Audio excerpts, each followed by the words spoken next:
A ver, ¿qué se necesita para destruir una nación? Usualmente pensamos en un ejército, una crisis económica, una guerra civil, ¿no? Pero un texto antiguo nos da una razón totalmente distinta, y es justo el análisis que vamos a explorar hoy.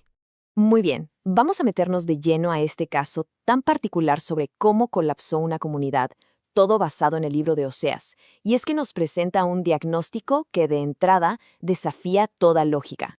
Fíjense, normalmente las historias de un colapso hablan de enemigos de fuera o de problemas internos muy obvios, como los que vemos a la izquierda. Pero aquí no. Aquí la cosa es radicalmente distinta. La razón que se da es interna, es sutil, pero según el texto fue absolutamente devastadora. La falta de conocimiento. Y aquí la tienen, la declaración que está en el centro de todo. Mi pueblo fue destruido porque le faltó conocimiento. Vaya, es una frase súper impactante que nos obliga a preguntarnos de qué tipo de conocimiento estamos hablando y cómo es posible que su ausencia sea tan catastrófica. Entonces, el punto crucial es este. El texto sostiene que la verdadera amenaza no eran los ejércitos que estaban en la frontera, no. El gran enemigo era un vacío por dentro, una ignorancia espiritual. La tragedia no empezó cuando llegó un invasor, sino cuando se abandonó la palabra. Y para entender esto mejor, el libro de Oseas nos mete, por así decirlo, a una sala de tribunal. Pasemos a ver cómo se va construyendo esta acusación divina. La fuente lo describe como si fuera un juicio, tal cual. Dios no solo está molesto, sino que presenta una contienda, o sea, una demanda formal contra su pueblo. En esta escena, Él es el que acusa y está a punto de leer los cargos. Y los cargos son tres vacíos fundamentales.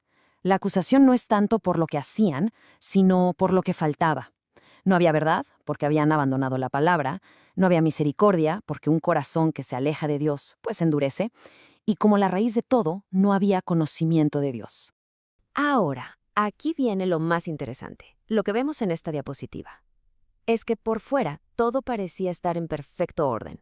Había fiestas, había cantos, sacrificios, reuniones. La actividad religiosa era, vaya, abundante.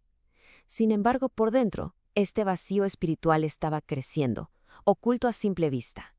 Y bueno, ¿qué pasa cuando esos valores tan fundamentales se esfuman de una sociedad? El texto nos pinta un retrato muy, muy vivido de las consecuencias.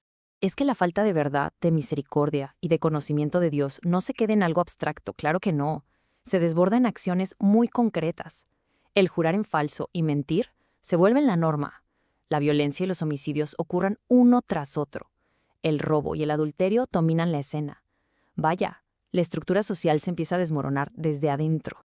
Y esto ilustra brillantemente que el impacto fue total. La corrupción no solo afectó a las personas, sino a la creación misma. La tierra, dice, se enluta, la vida se debilita. El texto sugiere una conexión profundísima entre la salud espiritual de una comunidad y el bienestar de su entorno. Este es un punto clave en el análisis, ¿eh? Todos estos pecados que se veían por todos lados, la violencia, la mentira, la inmoralidad, no eran la enfermedad como tal, eran solo los síntomas. El problema real, la causa de todo, estaba mucho, mucho más profundo. Entonces, si esos eran los síntomas, ¿cuál era la enfermedad? Ahora sí, vamos a rastrear el origen de esta ignorancia tan destructiva. La pregunta es inevitable. ¿Quién tenía la responsabilidad de que esto no pasara? ¿Cómo es que un pueblo entero llegó a este punto? El texto apunta directamente a los líderes. La acusación va dirigida a un grupo muy específico, los sacerdotes. La frase «por cuanto desechaste el conocimiento» nos revela que no fue una pérdida accidental, sino un rechazo consciente, deliberado, de parte de quienes debían ser los guardianes de ese conocimiento. Y para que quede claro, los sacerdotes no eran solo figuras que hacían ceremonias, eran los líderes espirituales, los maestros de la comunidad. Su tarea principal era enseñar la ley de Dios y mantener vivo ese conocimiento fundamental para el pueblo. En pocas palabras, eran los guías. Y así llegamos al corazón de todo el argumento. La decadencia empezó desde arriba. Los líderes fueron los primeritos en olvidar la ley y en desechar el conocimiento. El abandono comenzó en el púlpito y pues terminó en las calles. El pueblo simplemente siguió a sus guías hacia el vacío. Pasemos ahora a la parte final, para ver cómo esta historia tan antigua se convierte en una advertencia que, la verdad, no tiene fecha de caducidad. La conclusión que nos ofrece la fuente es universal. Cualquier comunidad, sea una nación, una organización o hasta una familia, se vuelve súper vulnerable en el momento en que abandona sus verdades fundacionales, eso que le da identidad y propósito.